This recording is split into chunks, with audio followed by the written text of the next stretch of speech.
Oh my god, this is crazy! Middleofnowheregaming.com. Everybody go to that website. Say we sent you. Yeah, get that traffic up. I bet they're really good at Minecraft. They're probably the antithesis of us. This is the Middle of Nowhere Gaming Podcast.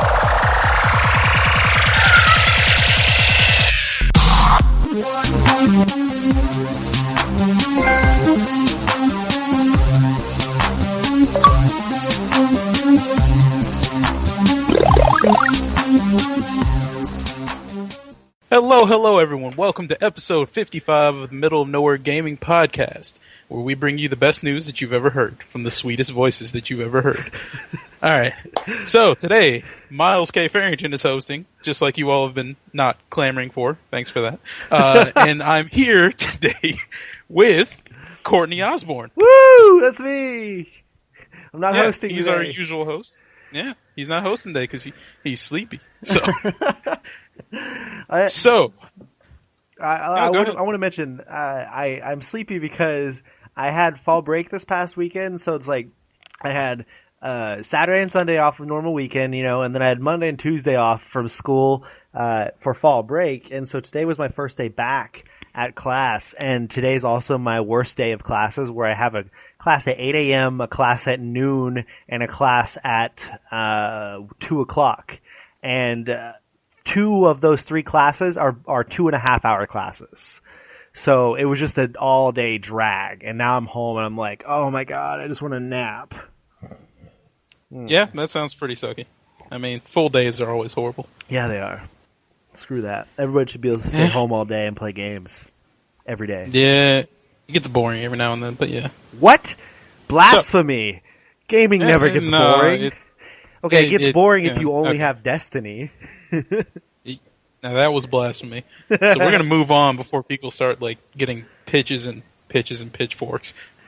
Torches and pitchforks, Torches and pitchforks, there you go. So, is there anything worth happening? The Royals, man. I know you're not a sports fan, but holy shit, the Royals are playing awesome. Haven't lost a playoff game in over 29 years. Technically hadn't been in the playoffs in 29 years, and they just haven't lost a playoff game this year. But still, haven't lost a playoff game in 29 fucking years. Yeah. I'm not a huge baseball fan. I never have been because I've never had a team to root for because the Royals have always sucked my entire life. And I've watched more baseball this year, and specifically the past month and a half, than I ever have in my entire life combined. It's a fun ride I've been on, just watching the Royals every night. And currently, as we're recording this, they're going to the bottom of the eighth. So we're 3 outs away from making it to the World Series. We're up 2-1. So probably by the end of this podcast, we'll know whether or not the Royals are advancing or if we have to wait another day. Oh, I'm going to freak out because I have it on my laptop to the side watching it. I'm rooting for them, even though this has no gravity with me because I don't watch baseball at all. No significance whatsoever. Indeed. And something that I want to mention that has already happened, but it bears mentioning. Happy birthday, Mom. It was Monday, so Woo! Happy birthday. Happy birthday, Miles' mom. Yeah. Yeah. Everyone's happy about that. Yeah. All right. So moving on, unless there's any more news you want to mention. Okay, good. Moving on is our iTunes shout-out segment. It's one of our newest segments and one that you all might enjoy, might not. Too bad. We don't care. We make the podcast. You'll like what we tell you to like. Exactly. You will do it if we say you do it. So our iTunes shout-out for this week goes to Flocka for Life 17. He gave us 5 stars, which is wonderful. Thanks. And his comment was, "This podcast, keep up the good work." We're going to keep up the good work, Flocka. We appreciate it. Thank you, Flocka. Yes, we greatly appreciate it in all seriousness. And if you want to leave a review, you can find our iTunes page by searching the iTunes store for Middle of Nowhere Gaming. So leave us reviews. We appreciate it. All of the reviews. Leave us all of them. Yeah, even if you're reviewing another podcast, just leave it as a review for us, unless it's bad. Then send it to them. And we're not going to tell you to do this, but you could just keep logging in and leaving more reviews as different names. if you I feel want. like if the people from iTunes heard this, they wouldn't be happy about this. I don't think they listen to everyone, and if they do, thank you for listening, Mr. iTunes person. Yeah, we appreciate it. You should leave a review. Yeah, you should leave a Awesome. review. An official iTunes review. Oh, All right. gosh. So, yeah, Flocka gets the shout out for this week, and we're moving pretty swimmingly, right? Yeah. Right. Moving on to the news from nowhere. News from nowhere. News from nowhere.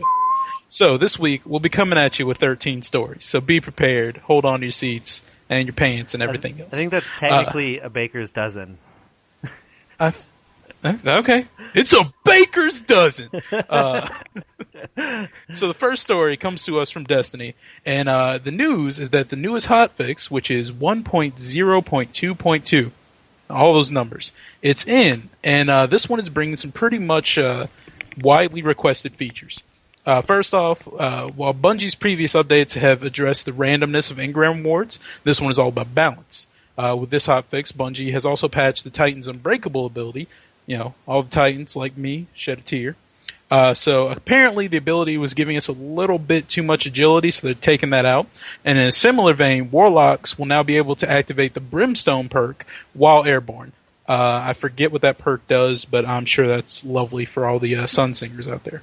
Auto rifles have had their base damage, precision damage multiplier, and stability greatly decreased. Thank God. Shed another tear, all auto rifle users like me. Scout rifles base damage, damage versus combatants, and target acquisition, and recoil have been increased and improved. So I guess I can be happy about that because I use those two. Shotguns maximum range damage is substantially decreased, and the shot package perk gives a wider cone of fire. That kind of sucks. Additionally, the shot package and rangefinder perks are now exclusive to shotguns, as a small note. So, I don't know why shot package would be on any other weapon. Yeah, I don't either. I was wondering about that. I don't know. Yeah. And now, some news for everyone that's a little bit too salty about people cheesing Atheon, which is the raid boss, by the way. The Vex Mythoclast has had its base damage decreased by a third, but benefited from a increased precision range. So if you're wondering what called this for this extreme downgrade, check out people were using it, and it was really good in PvP. Let's just go with that. Yeah, it was ridiculous. I remember the first person, or one of the first people who got it, and like a video went up that day of going into whatever the free-for-all mode's called, and just destroying them, like absolutely annihilating the rest of the people. Yeah, I've also seen a rumor that it actually wasn't, like, the exact percentage was 34%. And I saw a rumor that it was actually 50%, which is interesting. Wow, that would be weird. That would be weird. That's a lot. They actually have some evidence, though, so it's like they took screenshots of them doing damage in PvP and stuff, and it's like, you can't argue that's a 50% decrease, but who knows? Yeah. Maybe it was an accident, maybe Bungie slipping one underneath the rug or something, I don't know. So besides those nerfs, the hotfix also patches some outstanding bugs. Specifically, the metal detector and lightweight bugs have been fixed. I don't know what those are. Kill volume has been added to the sniper platforms to prevent to prevent camping. And if you're confused about what that means, the sniper platforms are from the Templar fight in the raid, and that pretty much just makes it so the cheese spot from there is not really accessible. Although there are other cheat spots. Relic glitching has been fixed, and the Valkyrie 05X ship will no longer look like the Aurora Lance, which is great because I thought that was kind of crappy. And last but not least, the Fallen have, as they said, retreated from their hold over the rocket yard to discuss a new takeover plan. What does this mean? Don't expect to keep farming the rocket yard loot cave. So yeah. I'm not playing Destiny anymore. I've moved on. I thought I was going to just slow myself down and play like an hour a day or something. But then like every game known to man was released and just continues to be released every week. And so I'm just like, I have not had time to even think about Destiny for the last 3 weeks. However, I mean, every one of these patch notes those were all complaints I had when I was playing every day. You know, it's like the auto rifle thing, the scout rifle, and shotguns. Those ones are the biggest ones to me. I could not stand how powerful auto rifles were. I couldn't stand how weak scout rifles were when I had to do those whatever missions that required headshots with scout rifles. It was like ridiculously hard to get those.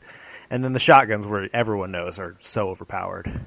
Yeah, I mean, PvP shotgun, that's shotgun or fusion rifle. That's the only thing you're going to get killed by in PvP. Yeah. Or I guess some people use auto rifles, but yeah, so big changes, you know, nothing Titanic. Well, actually, that's a lot of Titanic stuff. Yeah. Never mind. So anyways, moving on to story 2. Sony has officially announced the Glacier White PlayStation 4 will be available to buy on its own on October 17th in the UK. There are currently no plans for the Glacier White PS4 to be released in other territories. This is it's a strange story because the White PS4 was, at first was only going to be the Destiny bundle, right? I think. Yeah. And then now it's going to be released by itself, but only in the UK. I don't know. That's really weird. Really weird to me. Yeah, there's a reasoning behind it somewhere, I guess. Someone at Sony is like, this makes perfect sense. Yeah, and it may be the division of the EU and US leaders or whatever of Sony. Like, you know, maybe they want to release it over there, and then the people of the US have a bigger plan or something, or a different plan, and they're like, yeah, we're going to, but we're going to wait. You know, we're going to wait until after our next white bundle, because maybe they have another bundle planned. Maybe it's the Order or something like that.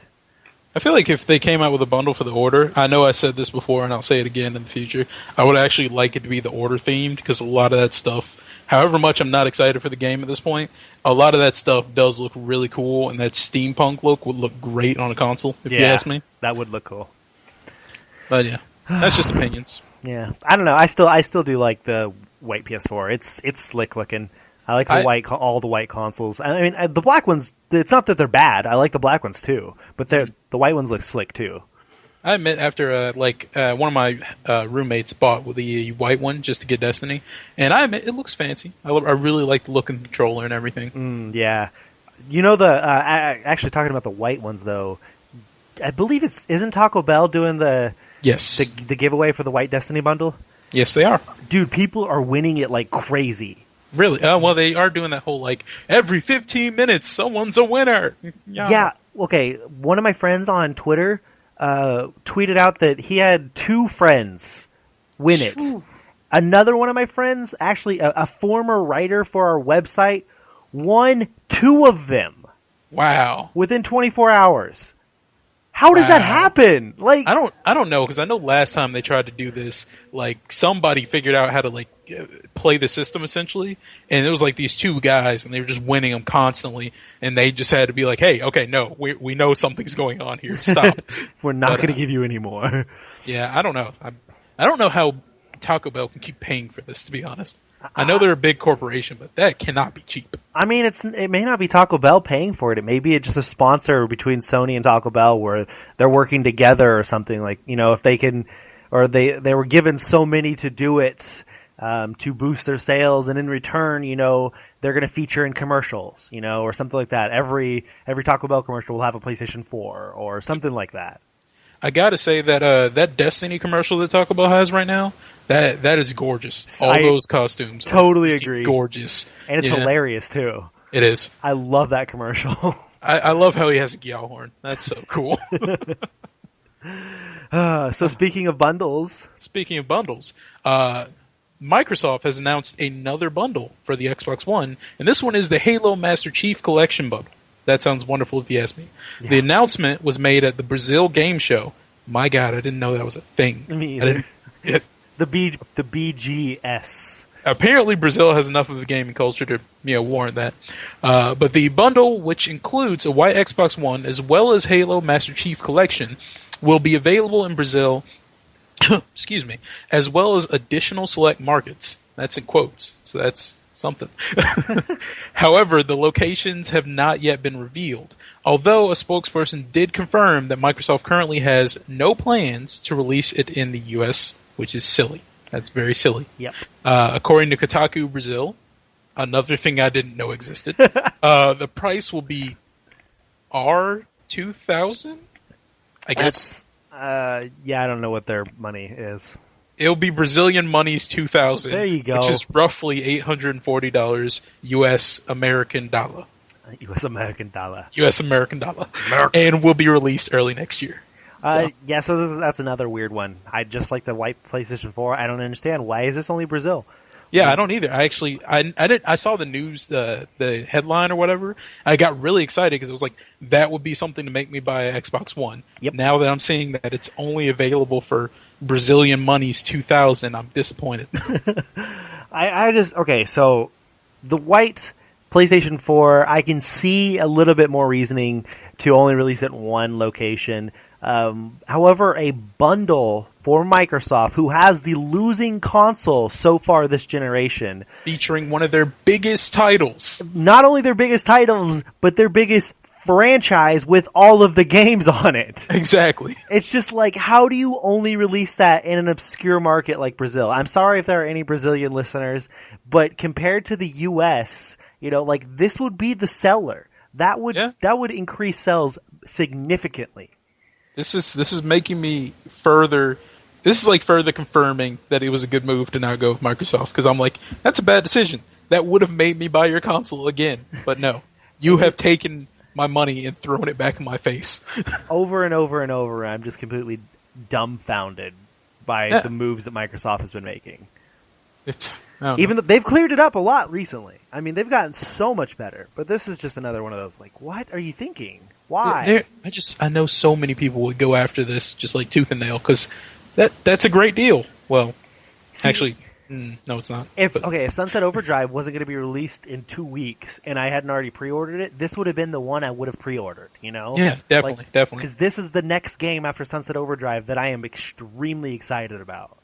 So, I don't know. Weird Microsoft is, smoking a little bit too much of that wacky tobacco that Brazil's known for.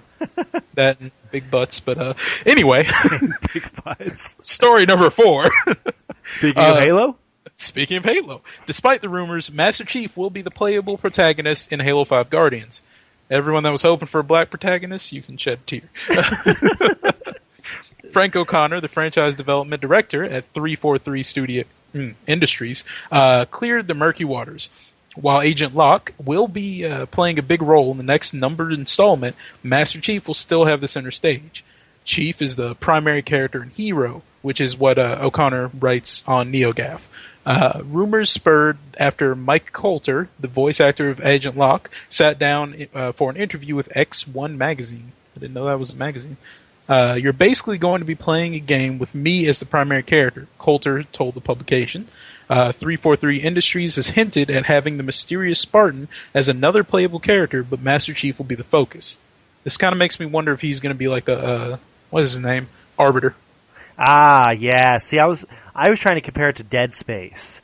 What was it? Dead Space 3? How they had the co-op character where the second player could play as it? Yeah. Like, that's kind of what it made me think of, but that's a good comparison as well.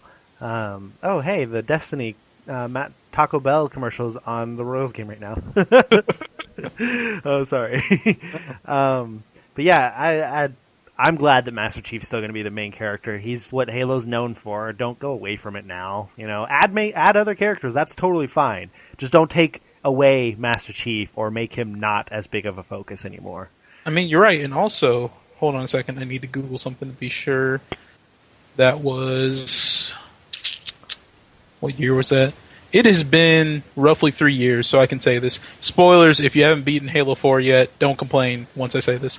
Where they left Master Chief at the end of Halo 4, with Cortana quote-unquote dead, and him finally getting out of his armor for like the first time in 15 years, it's like, don't leave him there. Yeah, you can't don't leave that where it was. Continue. We have to know what happens. Yeah, it's like, him taking off that armor is a big thing. Yep. So, and Cortana was like his only friend for that whole war. So, I would have liked to have seen a new character just because I like new things, but it makes perfect sense to keep going with Master Chief. Yep. And God, just all this Bungie technically related news. That's what I was going to say. Speaking of games that Bungie used to develop. Yeah, we're going to talk about one that they are developing now. Used to be developed by Bungie. That's what I meant to say. Yeah, backwards. that one works. Bungie has released new Destiny statistics. So, Destiny has had an average of 3.2 million players every day since it launched in early September. Other numbers, that's massive. Other numbers that Bungie released show even more good news for the new IP. Destiny averages 3.2 million users per day. Average playtime is still around 3 hours a day, even on weekdays 1 month after launch. That is a lot of playtime. That is a lot. I know this because I usually stay on for about that long a day. I was going to say, when I was playing every day, I was playing at least 3. Like, that was the minimum. Yeah, it's because, like, with the bounties and, like, just all the daily missions and stuff, it takes about that long if you have 3 characters. Exactly. Or if you're not even with good one. at the game. Yeah. Even with one, because if you want to do all the Crucible ones, some of those take a while. Yeah, Crucible bounties are tough. That's why I don't do them anymore. The average player plays Destiny 1.8 times a day. So did you turn on the console twice? Yeah, I guess. Average player played Destiny 20.9 times. That's 21 out of 31 days. 21. Yeah, so that's pretty good. And over the past 3 weeks, we've had more players online in Destiny than we did during the same span for Halo 3 and Halo Reach combined. Bungie is hoping to take the next step for Destiny as they're listening to player feedback, which they honestly are, and preparing to release the first DLC, The Dark Below, and continue to hold events for Destiny. So, good news. Yeah, those are really good numbers. Yes. I'm still really, really, really interested to find out total sales. That is the one number I am so curious about. And for anyone who's confused, that 5 million, I think, is what they said, or what was it? For what? They said they had moved X amount of product, which I guess was 5 million or 10 million. I think it was 5 million. Yeah, whatever it was, it remade how much they're investing in it. But they said they moved that much product, but that does not mean sold. Just so we're clear. And that wasn't after a full month either. That was only after the first week. Yes, it was. So I'm just like, damn, I really, really want to know how many they sold. Things are looking good for Destiny. It has to be at least 3.2 million. That many players are on during a day. So we'll find out more about Destiny soon when the DLC information comes out. I'm really excited to hear about that, especially with all these people who are discovering these DLC locations. Yeah. I'm so ready for the DLC. I'm so ready. It'll be awesome. My body is ready. Your body is ready. Okay, so flipping the switch over to Nintendo's side, Nintendo actually they confirmed that Captain Toad Treasure Tracker will be released in the U.S. Just in time for the holidays on December 5th. There were rumors circulating last week that the game was going to be postponed until 2015 due to speculation stemming from a European release and retailer listing being pushed back to the first quarter of next year. But all those rumors were stifled. So that's good news for Nintendo because Captain Toad looks like it's going to be a fun game. I wonder how many people that affected though. Oh, probably not a whole lot. I mean, the Wii U sales, lifetime sales, are still really, really low compared to everything else. So, but at the same time, it's another just a game to add to their library. And a first-party game at that. So, I do want to play it. I know Lou's famous for saying last week or the week before that it's not a $60 game for him. I mean, I don't like it. I would play Super Mario because that's nostalgia and it's a fun, platformer series. But I've never looked at Toad and been like, that dude, I want to play him as a treasure tracker, whatever that is, or pirate, whatever he is. Unless they take it on a dark route and it's like he's chopping up fools and being a swashbuckler, then I might actually pick that up for the hilarity of it.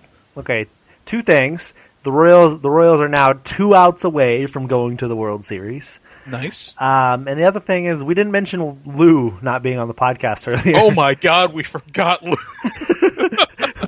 We left Lou at the gas station. Oh no. We live close enough to have that be no. We all live like a good 2,000 miles away from each other or something. So I don't even know. I will actually Google that real quick. Let's find out. How far do you live? Let's go Lawrence. Everyone knows I'm from Lawrence. So hello. Okay. There you go. I go to KU. I'm fucking awesome. All your stalkers just got really excited in Lawrence. They're just like, oh, I didn't know that, which would be weird if they were a stalker. How was I supposed to know that? Oh, oops, I put in the town you're from, but I put it as Kansas. Because there is one of those here. Oh, really? Okay, so you and I are actually 1,054 miles away from each other. More than I'll be willing to drive. Yeah, I was going to say, now if anybody wants to know where Miles lives, all you got to do is find out what town is 1,054 miles away from Lawrence. You have a circle to work with. It could be in any direction. Oh, okay. So, then moving on. This was actually really interesting news to me. Call of Duty Advanced Warfare is going to be cross-buy on PlayStation 3 and PlayStation 4. This means if you buy it digitally for PlayStation 3, you will also get it for PlayStation 4 for free, and vice versa. This is also applicable to any purchased DLC or season passes. So if you want it on one console, you automatically have it on the other console for free, as well as all the DLC if you buy it for one of them. That's pretty cool. That is ridiculous. Like, I still don't like Call of Duty, but that is a great deal. Wasn't it Destiny who did, if you buy it on PS3, you automatically have an upgrade to PS4? Yep, and Xbox and Xbox 360. Yeah, that is so fucking cool. So cool. Yeah. Now to go along with this, Microsoft will have a free digital upgrade promotion for those who have not purchased the current gen console. The cross-buy and digital upgrade promotions will be redeemable until March 31st, 2015. Yeah, and I've forgotten how long people have to redeem the Destiny one, but I think it's still going. I think so too. I think it was a few months, but I may be wrong. It's probably November sometime. Everybody who has it on the console they want it already has it, you know? Hopefully, yeah. Yeah. One out to go. Oh my god. The excitement is real. Oh my god. One more out tweeting right now. So if anybody listens to this in a few hours and they want to go back in time and see when I tweeted it, this is when I'm doing it. Time travel. Be like screaming and cheering at some point. Timey-wimey. Okay, so moving on. Telltale Games announced the release date for The Wolf Among Us at retail. It's finally coming. I was going to say Among Us, but that's, too much of a play on the title, I guess. I'm disappointed with you right now. The Wolf Among Us is scheduled to come to retail on November 4th for PlayStation 4, PlayStation 3, Xbox One, and Xbox 360. The Vita release date has not been announced yet, but is still coming at a later date. We just don't know when yet. The retail version will contain all 5 episodes of the first season, and this will mark the first time The Wolf Among Us is playable on next-gen, well, actually current-gen consoles. So, anybody who was holding out will now be able to play it in about 2.5 weeks. Yeah. No, 2 weeks. No, 3 weeks. 3 weeks. 3 weeks. Soon. Soon.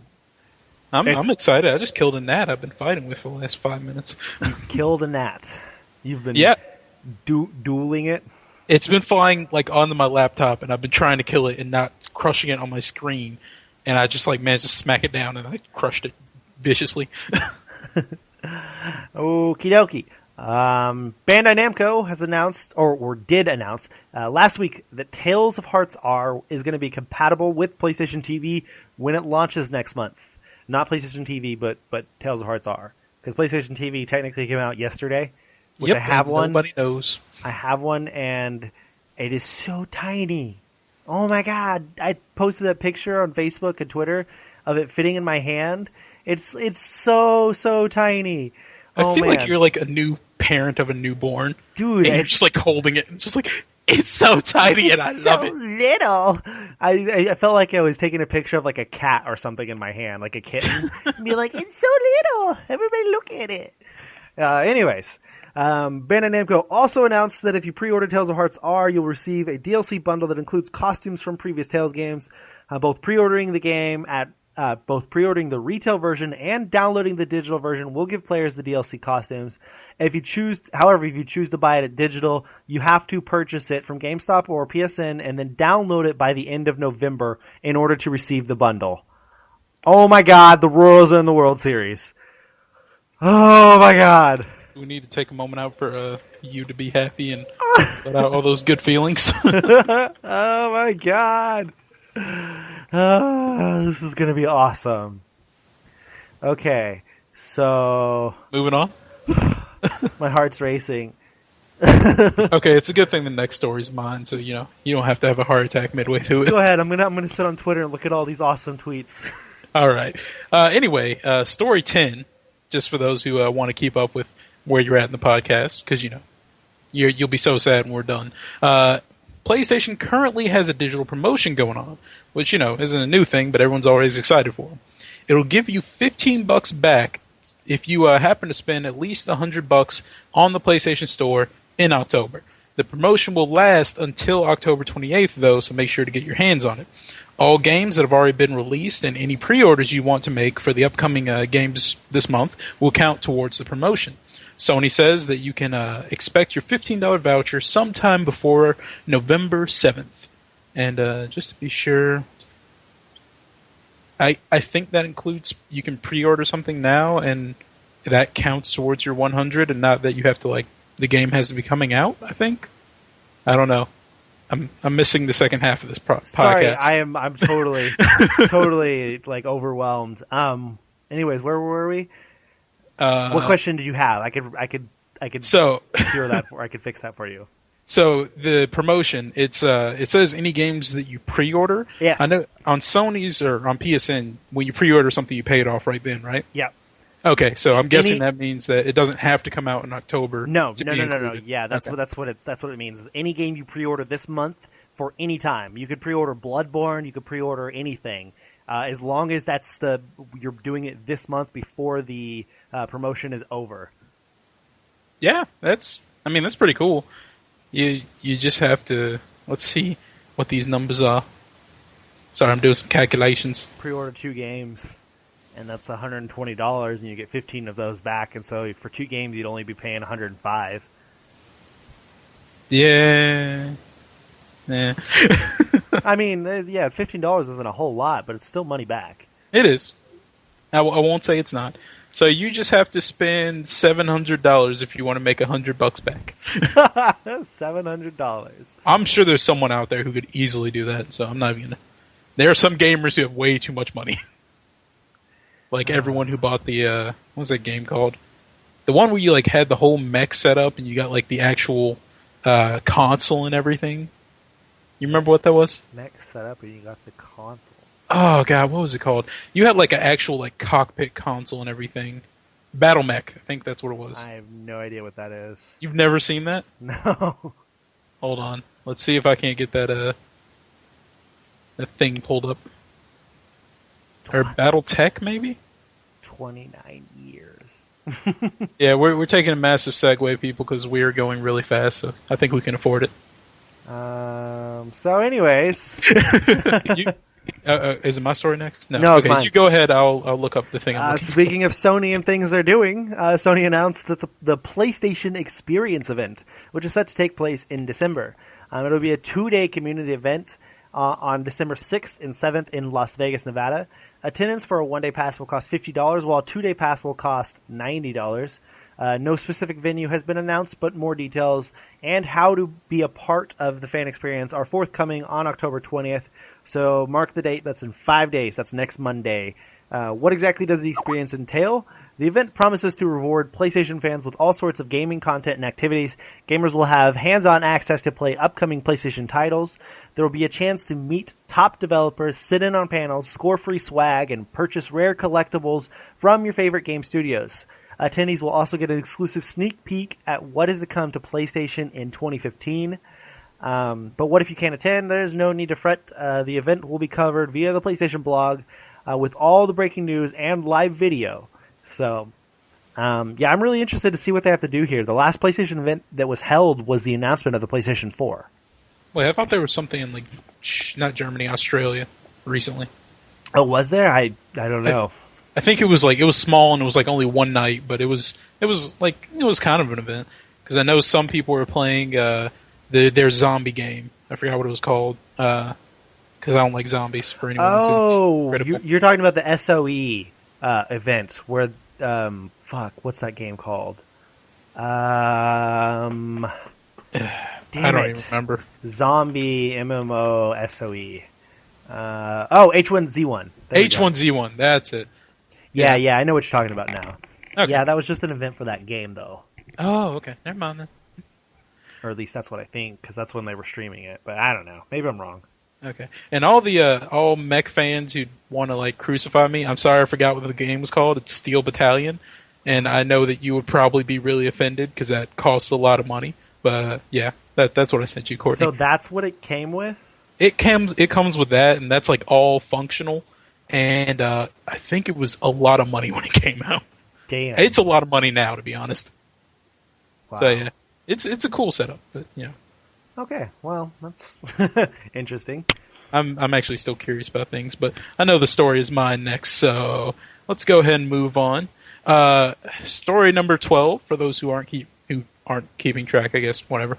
Don't expect another delay for the Order 1886. Yeah. So CTO of Ready at Dawn, I don't know what that means, but her name is Andrea Piscino, took to Twitter to assure fans that the game will not be delayed, as she said, unless there's a zombie apocalypse. I really hope there's not. Yeah. I hope there is, but... God, what is wrong with you? Dude, I'm all about the zombie apocalypse. You go live in another reality. It's gonna happen, and I'm totally gonna be excited, because I'm gonna kill some zombies. No, we don't need that happening. The world's already in enough trouble. Courtney, go take care of Ebola, why don't you? Every time I hear someone mention Ebola, I listen to the symptoms, and I'm like, oh god, this is the beginning, isn't it? Exactly. Dude, did you hear the news today?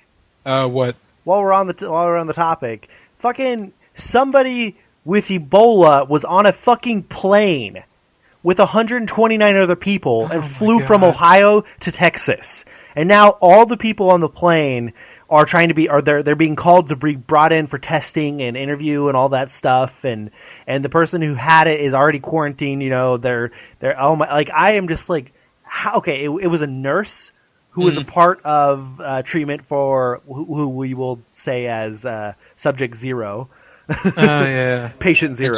And she didn't follow proper protocols. And well, stuff that was the got first it. one. That was the first one last week. I don't know about this one. I don't know if this is why or how she got it. This other one, but this other one, it was today when it happened, and somehow she got to Ohio and then flew back today.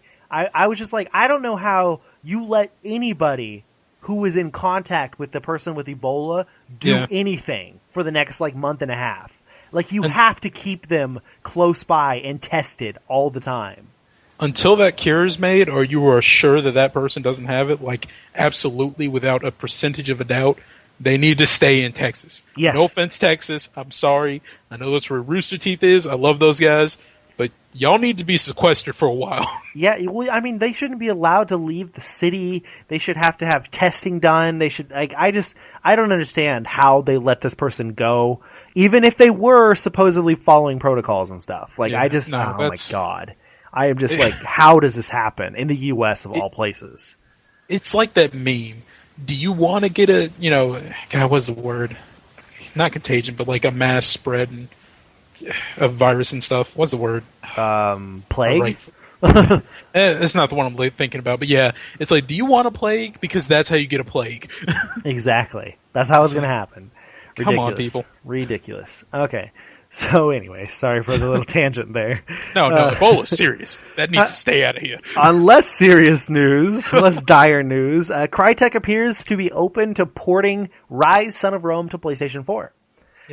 Senior producer Brian Chambers told World's Factory, which I have no fucking idea who that is, that the developer is always open to new opportunities for our franchises, although for the moment we have our focus firmly on bringing Ryse to PC players, as well as the ongoing development of our other IPs, Warface, Arena of Fate, and Hunt Horrors of the Gilded Age, all of which sounds stupid. Hey, actually, calm down. I'm just kidding. Despite initially being published by Microsoft, however, it's Crytek who owns the rights to the IP now, which is one of the factors that is believed to have led to the alleged cancellation of Ryse 2. So I currently have Ryse for Xbox One, even though I don't have my Xbox One yet, which I told the story several episodes ago, probably 10 or so, about how I got it in strange circumstances. Yeah, I don't know. I would much rather play it on PS4 if it was coming to PS4. I know it's not supposed to be the greatest game out there, but it's been praised for its technical, like how it looks. It's beautiful, and some people actually have said that they just really enjoyed the game once you get past the common complaints, people being picky. Mm-hmm. So I don't know. I'm looking forward to playing it eventually. Now, I know it's a little off topic, but I thought Warface was dead. I have no idea what Warface is. So, as I remember, it's a first-person shooter. I think it's supposed to be kind of MMO-ish, I think. Oh my god. I think, but I haven't heard about that game for years. It's still going. Never mind. Surprise to me. Huh? Never mind. It's a free-to-play first-person shooter. Looks like it has some military stuff, so, Hey, there's a free ad for Crytek, who needs to pay us now. They're having enough problems paying their own employees. Hey, we're employees of them now. Let's file a lawsuit. Okay, so that wraps up. Oh wait, you're the host. Sorry. Yeah, I am. Don't steal my thunder. Host me. Anyway, that wraps up all the news from nowhere. So be excited about all that news and what's coming in the coming weeks. And now we're going to move on to one of our newer sections. Also, the review wrap up, which actually isn't new, is it? Or is it? It's relative. It's a good month now. I'm going to say it's new.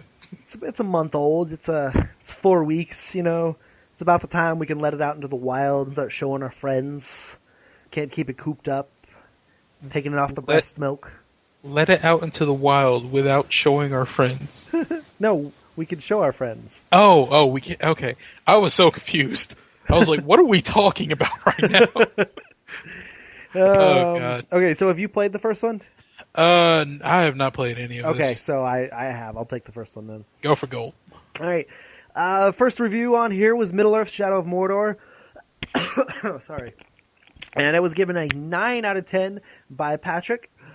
He says Middle-earth: Shadow of Mordor is a great game and a great start into this year's holiday season. It's been a while since I sat down with an action-adventure game and didn't want to put it down. I had a chance to take a sneak peek at the title earlier this year at PAX Prime, and after leaving the booth, couldn't stop thinking about what I just witnessed and how I couldn't wait to get a hold of it again. The game does borrow concepts from other titles, but once you start playing it, you forget about it. It takes these concepts and makes them better or uses them in a unique way that makes you forget where it came from. Monolith took a chance on this title and I feel walked away a winner. It's hard today to take a licensed brand and make a great game out of it. We mostly had bad experiences with these type of games lately. The game reminded me that it is possible to make a good game based in an established universe. Shadow of Mordor easily makes a name for itself, and I am super happy Monolith brought new ideas and added them into the game, such as the Nemesis system. I also love that we're able to really give it to the orcs. It was very satisfying, decapitating, and just messing with these guys up. Middle-earth: Shadow of Mordor is not a title to be missed this holiday season. Now, personally, I could not agree more with Patrick. I have been utterly obsessed with Middle-earth: Shadow of Mordor for the past 4 or 5 days. Been playing it nonstop all day, every day, because of fall break. I had the time to finally be able to do something like that, and it is fantastic. It's pretty punishing at first because you do the tutorial and then it brings you immediately after the tutorial opens up, open world right away. You're 20 minutes into the game, and then all of a sudden, you are in fucking Mordor, and you could do whatever the fuck you want. It is, nice. Yeah, but that means you could stumble into some really shitty situations and get your ass kicked. That's the best part about games like that, though. Oh, yeah, I enjoyed it so much. At first, I was frustrated by dying and then seeing an orc get promoted, and all that stuff. It'd be like, you son of a bitch. Like some random archer comes up at the end of a battle I'm having with somebody, shoots me with an arrow while I have low health, kills me, and gets promoted because he stumbled upon the fight and shot me once. I was like, this is bullshit. But once I started, realizing that I could fucking hunt them down and kill them and then later in the game take control of an entire group of bodyguards and stuff and then have them work for me, this game is fantastic. I love it so much. Yay! Yay! It's good to see a new IP come out with such success. Oh yeah, and it's had raving reviews from everywhere. So that's good. Yep. Next game on our review wrap up is Fairy Fencer F, which was released in the middle of September. I gave it a 7.1 out of 10. What I said about it was that it's a good game by all means. It's a good game, but is it a great game? No. I had a hell of a lot of fun playing around with the world-shaping system and fighting my way through dungeons for both story and side quests for about 30 hours. But I wouldn't recommend it to anybody who doesn't already like JRPGs or anime. The story can go a little over the top far too often, and some of the dialogue and scenes can make you feel uncomfortable if you aren't used to that style. Although, if you aren't a stranger to the ins and outs of JRPGs and anime, Fairy Fencer F is a must-play. It's a great little JRPG for what it is. It's by no means Tales. It's by no means Final Fantasy. It is more like a giant harem and girls with big boobs and sword fights and magic and sex jokes and yeah. So sounds like every 13-year-old's dream. Yeah, it's an interesting game. I did like some of the systems, the battle system and the world shaping system. The story wasn't really there for me, but whatever. Whatever floats someone's boat, I guess. Yeah. All right. Have you played this? No, I have not. All right. Our third review for the week comes from Lou. God rest his soul. He reviewed Super Smash Bros. For 3DS for us. He gave it an 8.2 out of 10. Just remember, that was Lou reviewing that, not me, for anyone who's like a raving fanboy. That's I think, Lou's first review for a Nintendo product that was under a 9.0. Wow. I just give him crap for that all the time. And I'm not even sure that's entirely true. I just say that. So, man. I'm sure someone's going to look it up and tell us. Yeah, probably. Actually, I think I have a file. Go ahead and continue, though. Okay, so Super Smash Bros. For Nintendo 3DS does a lot right. Bandai Namco and Nintendo have managed to perfectly nail the gameplay in a way not done since Melee. Though the game has robust minigame content, it feels like a mere appetizer to the home console franchise. This is partially excusable, seeing how it is a handheld game. A stress on minigames is expected and better suited for the console.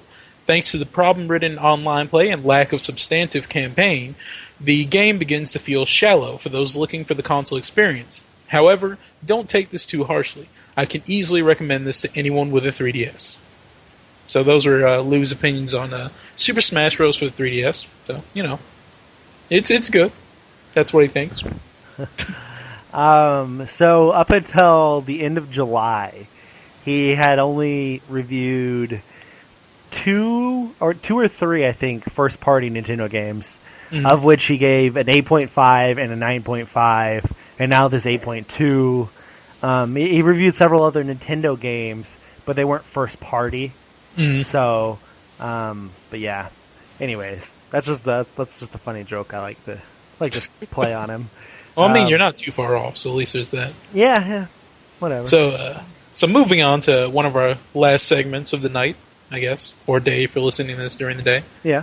Or evening, or brunch time, whatever, is our listener questions. We love our listeners, and we love for you all to ask us questions. Are we actually missing a question from Tunde? No, he just did not send us one this week. Okay. He's a slacker. Tunde, I don't love you anymore. I want you to know that. That's from the heart. I'm kidding. I could never be angry at you. So our first question comes from Dennis. Yeah, he's one of our avid listeners. And the first question is, because he has 4, and we love you for that, Dennis, you'll take Tunde's place until he sends a question in. Can the hype of a game get the better of journalists and rate bad game because of the expectation? I assume he means, can the hype get the better of a journalist and make them rate the game badly because of the expectations that were not met? And personally, I feel like if you're a good journalist, no. But if you're a bad journalist, yes. Yeah, exactly how I feel. I mean, hype all gets the better of everybody. Yeah. But does that mean it should affect, how you review a game? I don't agree. Like, you shouldn't have expectations going into a game. You should let the game speak for itself, which is my firm belief on why games like Destiny and I forget what else. There's one other game recently. Alien Isolation. Yeah. Who both got low scores from IGN, and the low scores is relative. It's not they didn't get like 1s or 2s, but I believe the hype is what got the best of them, and I don't think that's a professional way to review a game. Now, other games like Shadow of Mordor, who had no hype, everyone was questionable about it. It ended up being a good game, so all of a sudden it's a 9.2 or whatever. It's like, I don't know. I feel like people are being jaded.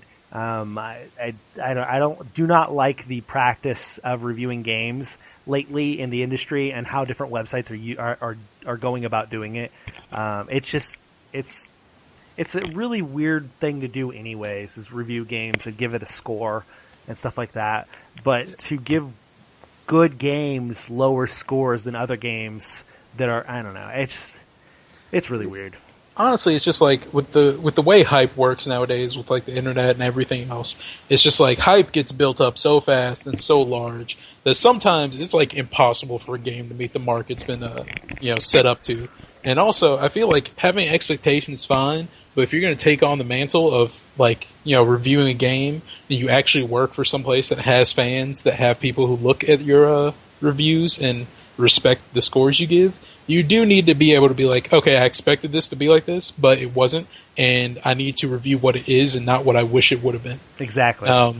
And also, but in the same vein, I also want to say this because I don't think enough people realize it. Reviews are opinions, people. Yep. So do not take someone's opinion as the be-all, end-all. Yep. Sometimes that person just doesn't like the kind of game they reviewed, or they just didn't enjoy it for reasons that you might love it for. Exactly. Like everyone who loves Dark Souls for its difficulty, and someone else might find that daunting because they don't want to die every 15 seconds. Yep, like me. So, yeah. And, just keep that in mind. Keep all those little factors in mind, because they're important if you're going to be paying any attention to gaming journalism. So Dennis's second question. Does it matter personally for you if a game has replay value? Or do you mostly just play through a game just once? It depends. Replay value for me is mostly trophy support. Mm-hmm. Like, that's really what causes me to replay a game. It doesn't matter how much I enjoy a story or how much I enjoy the game overall or anything like that. Like, it's hard for me to go back and play the game if I'm not playing it for something. Yeah. Like, I need that reward to replay a game. And so what I'm trying to get at is, if I platinum a game, I almost never play it again. Like, never put it in my game or my console again. I understand that. I used to be I know when I was a young kid, I rarely even finished games. And then as I got older, I would have finished them once, and that would be it forever. I'd never even pick them up again. And nowadays, that's sometimes true. Like, sometimes I'll pick up a game and be like, I finished this a long time ago, and I'll play up through, like, 2 hours. And I'm just like, why am I doing this? I don't want to do this. I know what's going to happen. There has to be something that can change, or some reason. Just like Courtney said, that I'm doing this. Otherwise, I'll just pick it up and put it back down, because I'll lose all drive to play it. That's what you said. It kind of applies to me, because, like, I'll have this, like, nostalgic thing that'll come over me where all of a sudden I'm like, hey, I need to buy so-and-so PSP game or so-and-so Super Nintendo game or something, or GameCube, and I'll start playing it, and I'll be like, yeah, awesome for the first hour, and once I realize I'm getting nothing back from it, no trophies, I'm not working towards anything, like, there's no way to prove that I'm actually playing those games to anybody, I'd lose all interest. And then I'm like, I wasted time and money getting this. Yeah, I think there's only one series, like, in terms of a full-length, long God so very long if we're trying to do everything series that I would go back and replay right now, and that's only Mass Effect. And I don't even know why I would do that, to be honest, but I would. And see, I would do that if it gets ported to PS4, because then I get trophies again, and I would love to play that entire series again, but only if I was getting rewarded again. Honestly, I think it's the fact that it has stuff that carries over. That is the reason why I would do it again on PS4, because I'd be like, oh, I had all my decisions on my Xbox. I was willing to let those go, because, it's like, I'm not that attached to them, but if they give me the option again, I'll do it again. Yeah. Now, and short games are different, too.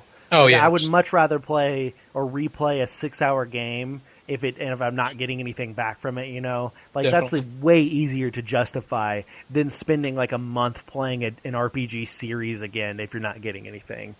I'll admit, I had trouble replaying Destiny on my other two characters. I would too. I had trouble. Like, I love the game. I love some of the things about the game, but at the same time, I'm like, Destiny, you all the good stuff is after level 20. Don't make me play through this again. Give me that $5 bump to level 20 instantly. Something like World of Warcraft does. Yeah. You can automatically go to level 80. Because I admit, back before Loot Cave got destroyed, I had my two alts there. They got to level 20 in one day, and then I couldn't do anything because I didn't unlock the map. Now, okay, I would say, though, Pokemon. That may be one of the few games that I can go back and play over and over and over and never get tired of, and I don't know. But the most recent one I can do that with, but the old ones, I'll explain it. But sorry, go ahead. No, that's what I was going to say. There's very few games that I could go back and replay, and so replay value doesn't really hold a whole lot of emphasis, or it doesn't sell me on a game, honestly. True. But Pokemon, like the old ones, I can't really do that with because I guess I've grown beyond that story. But the most recent one, X and Y, that got a little bit dark sometimes. So I would be willing to go back through that. Really? Like I'm still at the beginning of it, so I don't know. Do you want spoilers? Or? No. Okay, it gets there are some like the plans of the evil dude and some of the other stuff that's mentioned in the game is like, wow, that's kind of serious. That's very serious. Like. Some of the stuff in like Ruby and Sapphire and stuff, it's like, oh, we're trying to get rid of all the land. We're trying to get rid of all the ocean. It's like, yeah, that's kind of serious, but it's really stupid if you think about it. But some of the stuff they're doing in X and Y, it's like, oh, that's really serious, and that is not completely destructive to the world. You could still survive in this world. It will be greatly changed in the worst way. So, yeah.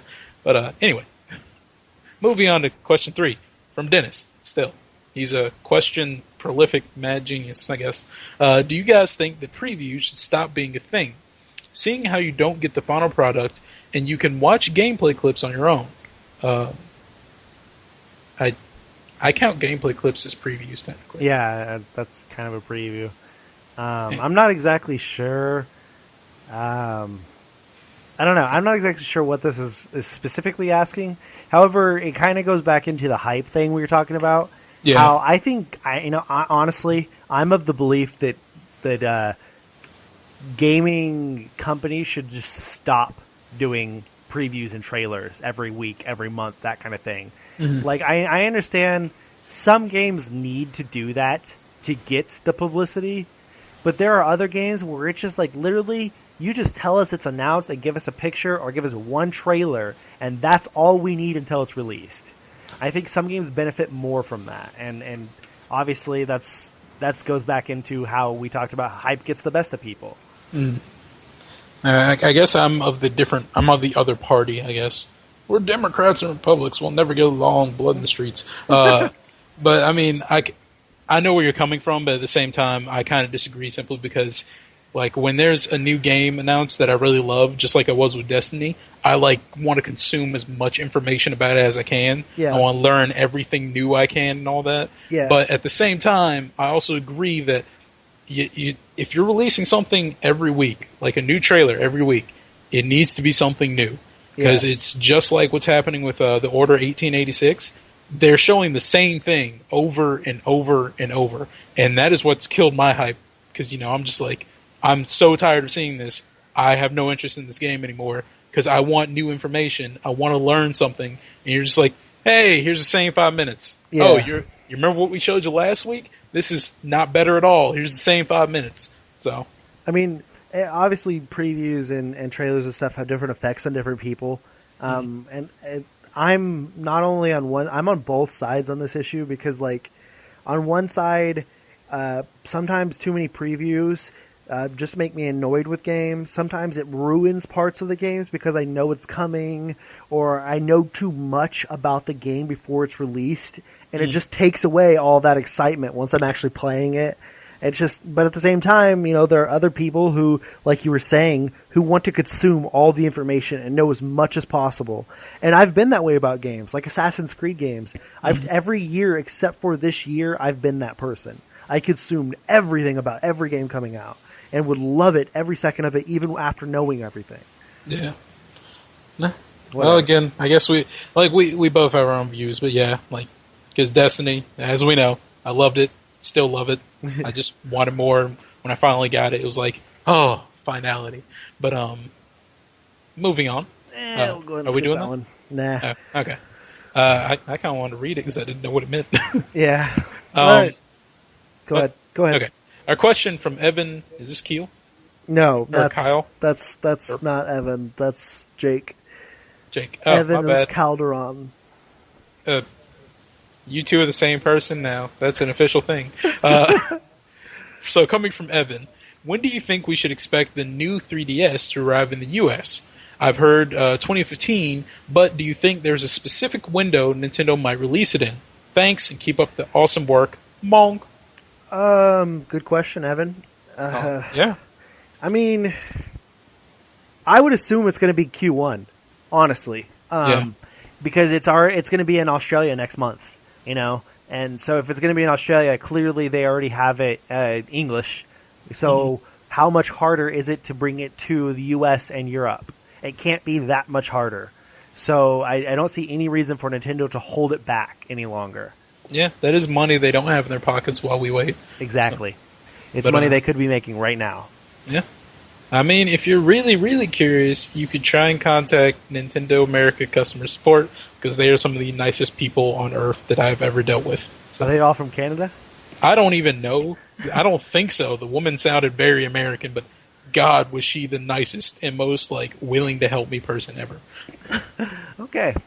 Okay. So that is all the questions we have for this week. Make sure to send in some more for next week. Otherwise, we'll be very sad and lonely without your inquiries and Spanish Inquisition, whatever. One of our last segments, again, I guess, is the game releases of the week. Courtney, I'm assuming you'd like to take the PlayStation stuff? Sure. All right. On PlayStation 3, we have The Evil Within, which I've heard is batshit crazy. Borderlands, the pre-sequel. Why didn't it come to current-gen consoles? Pac-Man and the Ghostly Adventures 2. Tears to Tiara 2, Heir of the Overlord. What? Yep. Dead Island Riptide Complete Edition. In Space We Brawl. And the game everyone is most excited about, Duck Dynasty.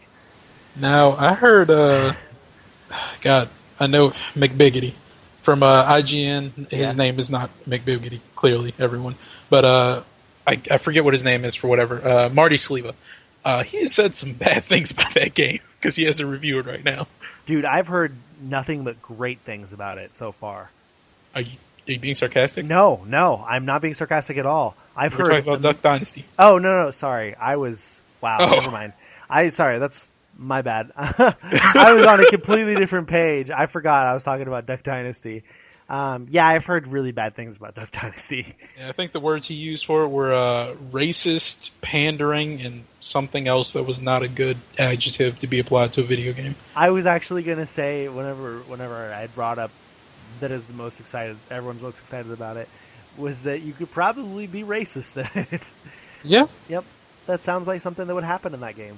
It's probably not the funny racism like in GTA. It's probably the kind that people really don't like. I'll just leave it there. Yeah, the bad kind. Anyways, on PlayStation 4, you have all of the same games for the most part. The Evil Within, The Walking Dead complete first season, finally on PlayStation 4. Sleeping Dogs Definitive Edition. In Space We Brawl. Peggle 2. Duck Dynasty. And Nidhogg. Yes. Which I believe is cross-buy with Vita. It is. And yes. PlayStation TV. And PlayStation TV, which I owned. Indeed. So excited. And then on Vita, we have Minecraft. Finally on Vita this week. So many sighs of relief. Oh man, Greg is just like Minecraft-gasming everywhere. And then also, like I said, Nidhogg cross-buy. And then best of board games. Because that is a game. That's the killer app, man. That's the seller. That is going to be the one that makes the PS Vita skyrocket over 3DS. It will never be Minecraft. It will be best of board games. That is the winner. Exactly. All right. Moving on to the Xbox 360 releases of the week. I'm debating if I want to do a voice or not. No, I'm not going to do it. The Evil Within. Borderlands pre-sequel. Because, again, it didn't come out to current-gen consoles. Pac-Man and the Ghostly Adventures 2. Duck Dynasty. Woohoo! And Monopoly Plus. The titles for Xbox One this week include The Evil Within, The Walking Dead, the complete first season, Dance Central Spotlight, Sleeping Dogs Definitive Edition, and Duck Dynasty. Woohoo! Woohoo! PC gets The Evil Within, Borderlands the pre-sequel, Bic, A Space Adventure. Is this like the pins? No, that's BIC, isn't it? I no idea, dude. Never mind. No one knows what this is. PC with all the interesting games. Dig It! A digger simulator. Wow, that's dangerous. A fucking digger simulator. That is a dangerous title. That Yeah, is it really is. close to offensive. Yep. Gabriel Knight, Sins of the Fathers 20th Anniversary Edition. Legend of Grimrock 2. Autocraft. A City Sleeps. Man in a Maze. That sounds hilarious. Let's put a pronoun or a noun and then a verb and everything. Smugglers 5 Invasion. Aren't smugglers supposed to not be staying in one place for very long? I don't know. The Body Changer, which sounds like I'm not gonna. Sounds like a bad movie. Yeah, it does. It sounds like a movie that's been done like in the 60s. Wasn't it like Body Snatcher or something? Yeah, like that? Invasion of the Body Snatchers. Okay. That might be a porno, I'm not sure. F1 2015 or 2014, excuse me. I guess that deserves another woohoo. Woohoo! Wings Remastered Edition and Darkened, all one word. Darkened. Okay. Sounds like innuendo. I'll take Loose Spot. No, I want to do Spot. Well, you had 3 consoles there. Let's split it. I'll take 3DS. Okay, there you go. On Wii U, we've got Pac-Man and the Ghostly Adventures. Wait, I need to try to pronounce everything in a Italian accent. I don't think you're going to be able to do it. Yeah, I don't even know how I would say any of this like that. Okay. Anyways, so Ballpoint Universe Infinite, Lone Survivor, the director's cut, Ping 1.5 Plus. What? I think it's a golfing game. Okay. And then Paper Monsters Recut. And then just because I'm Lou now, Mario. God damn, I was going to do that. So now for the Mario 3DS. Pets with a Z. They're getting edgy there. Pets Countryside. Pets Beach. Dude, Pets has always been with the zebra. Where I know. Wait, I just said zebra. Spoilers, you can have zebras as pets. You technically can. There's no law against it. Okay. Zebras are just horses. But Pac-Man and the Ghostly Adventures 2. Pop Tropica, Forgotten Islands. Duck Dynasty. Woohoo! Woohoo! And The Legend of Dark Witch. Dog Witch. I feel like there should be another word in there. The Legend of Dark Witch. That's like The Legend of a Dark Witch? Well, Or maybe the Dark Witch? that's what they call it. Maybe they're one of those games where they don't really have names, but they call them like by what they are. This isn't Dota. Dota is the only thing that can do that well. Knight, Dark Witch, Wizard, Oh, so wrapping Mario. up another Sorry. wonderful week. It's fun of Middle of Nowhere Gaming Podcast. I've been your host tonight, Miles Farrington. Court is with me. He's always wonderful. So our schedule is to record on Tuesdays and release on Wednesdays. Unfortunately, we missed that. What? Yeah, that's actually the old schedule. I just have not replaced that, even though right now it's Wednesday. Okay. So our schedule now is actually to record on Tuesdays and release on Tuesday nights. We record earlier, normally, and release a little bit later in the night, normally. Some scheduling conflicts happened. It's okay, though. You're getting it soon. Now, I guess, technically. Whatever. Nowish. You can email us your questions or anything at mong.podcast@gmail.com or contact.mong@gmail.com. You can find our Mong Twitter account at mong.com, all spelled out, so DOTCOM. You can also find us on YouTube at youtube.com/Mong Network. You can also find us on Facebook, Tumblr, and Instagram by searching for Middle of Nowhere Gaming, because we are the only Middle of Nowhere Gaming. Yeah. Yeah. At least I hope we are. Otherwise, we are not a racist term. I don't care what you think, people from the UK. Mong is not retardation or cerebral palsy or anything like that. Mong is Middle of Nowhere Gaming. Get the fuck over it and move on. Okay, well, sorry. For them it is, but we're not. No, for them it's not. It's not even. No, it's sometimes used in that sense. It's not even the official way to say it. It's just a slang way of saying it. Oh. Well, I didn't know that. Anyway, we're in America. America. So we're Middle of Nowhere Gaming. We are an acronym, okay? Our country's big enough that we could be 1,000 miles apart from each other and still do stuff like this. You hate somebody, you can't get more than 15 feet away from them. You understand me? You can check out our website at middlenowheregaming.com, all spelled out, for all of our latest editorials, news, and reviews. And now, for our Twitter handle sign-off, you can find me at Furious Milk, and Courtney can be found at Osborne_2009. Woo! Definitely. This Everyone has been another follow week. me. Shameless Follow plug. both of us. Oh, and tweet. What are we tweeting at Lou for not being here? Hashtag. Sorry they left you at the gas station with butt cancer. No, actually, even better because he won't know what it means. Just start texting him. Hey man, do you need a ride? Text it to at Lou Contaldi. That's LOUCONTALDI. So text him, hey man, do you need a ride? Oh god, that's funny. This has been episode 55. Mong. Mong!